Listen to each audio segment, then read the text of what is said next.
All right, so the J-Lo thing. I just want to hear this story. This Sorry, story. I interrupted you last time with No, with you're the good. tequila. I know. I literally, I told you, I go from story to a bajillion other stories. No, it's perfect. But okay, so get on set, and we literally Nappy Tabs is choreographing it, and they basically are JLo's directors, and they direct a lot of things or stuff.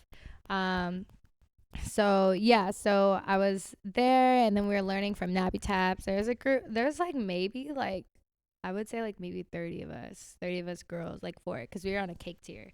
So it had to be a lot just for like the cake tier effect. There's a choreographer from back in the day called his name was Busby Berkeley. So they call it like Buzzley Berkeley style, because like his with like 42nd Street and just like all this, he would have just many dancers to create pictures, visual pictures. So that's like basically what this specific style was for visual pictures in Busby Berkeley style. If you see the video and the cake tier and everything, you'll This get cake it. tier is literally just kind of like levels up like a cake would be. Yeah, That's it's what I'm like picturing in my 3 head. different levels. Okay, yeah. And then the 4th one was JLo on top. Okay. Yeah. So yeah, so that was that, and then JLo's like singing, and then we're doing like all the dancing and the cool like picture effects and stuff. But we get on set and we learn it the day of, and then Philip Shabib is also there to like do all like the little hand intricate movement and stuff. So we learned that, and then I'm on set for like probably like 8 hours. Definitely got paid overtime. It was great money. Yeah. But exhausting. Yeah. Oh, well, I didn't mind, because I was like, I'd rather do that than like be chilling at my house all day. You know what I mean? And I'm making money on top of, I'm basically making money doing what I love. You're doing your career. Literally. Yeah. So you're doing the dream you're chasing. Yeah. So was doing that, and I learned a lot being on that job. So did that, and then the whole day was on the cake tier, did everything. And then mind you, the girl that was right next to me, because we were going over, and they were like, if you have to go, you have to go. The girl next to me had to go. So like I also being just like somebody knowing that she probably is gonna have to relearn all this stuff, I was like making sure I was like, I need to know this, so, and also get my spacing correct, because like she's gonna be right there. So like I had like double duty. Yeah. And stuff. So I was like, okay, cool. So, and then so that all happened, and then the very next day we had like a day off. So we had a day off, and then we came back the next day. I think it was a Saturday off, and then we came back that Sunday. So that Saturday we had off, but then they emailed us, and they were like, actually, we changed the choreography. Learn this from the video. So we had to learn a whole set of new choreography from the video than what we actually learned. I was like, oh my God. So I had to do that. Of course, I was like, I got to perfect this. And then went on set, and I was like, okay, I know this. It's cool, all this stuff. But I also was making sure I knew the old stuff, because when it comes to set and everything, choreography, they can be like, oh, we're actually going to use this section we learned the first day and then just place it in this section. So you like literally just have to know you have to know everything. You're like, wait, so they taught you're like, you, okay, so you want the first section for this part, and then the section we did the other day, but then put that in like the middle of the section. so they made like a mix of the two things you learned? Yeah. So I was like, okay. And then mind you, this is set day, so we're rehearsing for that on top of, yes, we're getting dressed. And they were like, oh, by the way, because we learned this all in tennis shoes, right?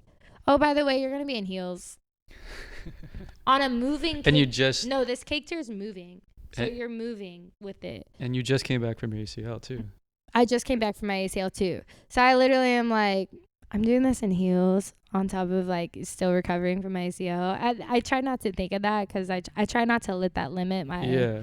But it had to be in the back of your mind a little bit. But just the fear of doing definitely. it again. And I was like, because my balance isn't like super 100, so I was like, okay. So yeah, but I think when it comes to set, you just have to get the job done. I think the overall experience was like, it was so dope. And I just remember seeing JLo, and I was like, whoa. Like, she literally looks like a Barbie doll. Like, it's crazy. Like in a good way or a bad way? No, like a great way. Like, she literally, like, she's like one of those people, I feel like you like just can't stop staring. Like, she's like literally beautiful. Like, you're like, oh my God. Like, you're literally a Barbie doll. Like, it's crazy. And I'm sure, you idolize her. And on top of that, like, she's like one of my favorite artists and Yeah. like people I've ever like. She's somebody I've always looked up to. So I was She's like, literally like this mythical person. basic, Yeah. kind of. And I was like, oh my Such a- God, it's Jayla. Like if there's like a spirit, like she's not an animal, but if I had a spirit animal, quote unquote, she would be it. I'd be like, oh, Jayla's my spirit animal. Da, da, da. But Say spirit celebrity. I guess so. I don't know. Like, but I also never want to say like I idolize her. I don't ever, because I don't want to ever be like I idolize somebody. Yeah. But I definitely do look up to her, like with her way of thinking. Like she's one of the hardest working people in the business, for sure. That's a good way to put it. So look it's up like, to her. yeah. So it's like I definitely look up to her, and definitely her mentality, I think, is one of the strongest mentalities ever. So I definitely always like look up to that. I think that's interesting you say that, because I feel that same way about people and like celebrities. I feel like it also helps me because I'm trying to act. Mm-hmm. I feel like the whole idea with like an idolization of it, like a celebrity, is they seem unhuman. Mm-hmm. I agree. So like, and they're just literally once you realize like, oh, that's just another guy. Yeah. He's like done something incredible, and whatever, worked his way to some place, or a girl. But they're just a person. Mm-hmm. So yeah, I think that the thought of like, oh, I look up to that person, I don't idolize them, is like, I think living in LA helps a lot with that, because it's like, even yesterday I just watched on Netflix, there's this movie called The Prom that just came out. It's yeah, like I saw movie the musical trailer for it. Yeah, and I know many dancers in that movie, so like seeing it, I was like, Oh, that could have been me. that's so cool. Yeah. Like, one, definitely yes, that. But also one of my mentors was in it, and I call him, he's like my dance dad. And he was in it, and I was like, oh my God, let's go, Yusuf. Like, that's so cool. Like, it was just really inspiring, but also like, it was just on that note, I feel like a lot of people don't realize like how attainable it actually is. And they think like it's so far-fetched. Yeah. And like, especially like people that don't really, I feel like, leave their town, leave their city. 100%. They're like, that dream's funny. That dream's da da da. Like, I always got laughed at being like, I want to be a dancer. Exactly. Like 100%. I like always got like looked at a type of way, or like, but I never let that bother me, because I always knew I could do it. Yeah. Like I was like, y'all can say all this or whatever, da da da, but watch me.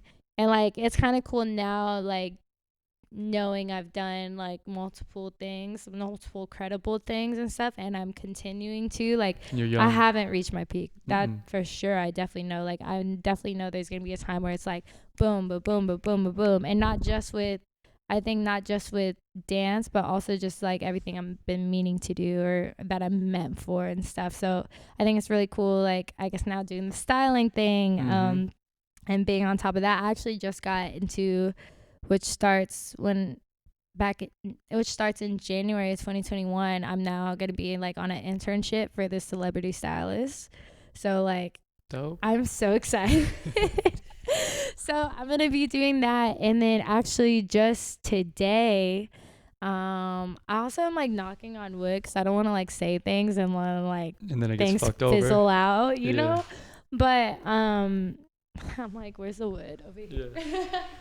Get that cabinet. Yeah. But then today I had one of my mentors, who I've been training with the past like 5 months, like, and he was like, hey Sherri, do you create and like choreograph and stuff? And I was like, yes. Like, that's because when I was back home, I was choreographing and assisting more than I would, and teaching classes more than I was actually dancing. Like, yes, all of it's essentially dancing, but like when I was back home, I never felt like I was an actual student. Like, once I got to high school, when I was in high school, it was like, okay, you're going to teach all the kids, you're going to choreograph, you're going to do all this.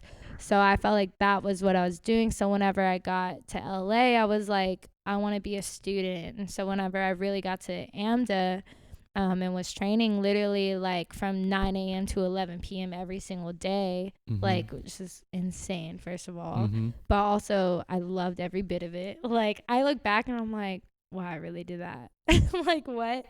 It's kind of like not human, but like, so it allows me to know like what I'm capable of. Yeah, you can do more, even when you feel busy. Exactly. Yeah. So I think that's why I always have the mentality of like, no, you can always do more. Like Like I'm a person, like I don't take excuses from anybody. Mm-hmm. Like, or I know an excuse when I see it. I'm like, that's an excuse. You definitely have time for that. Like, or Mm-hmm. you can make time always, like, and stuff. So I just have like a very like you can make anything happen Mm-hmm. mindset. So like when people limit themselves, I'm just very like, okay.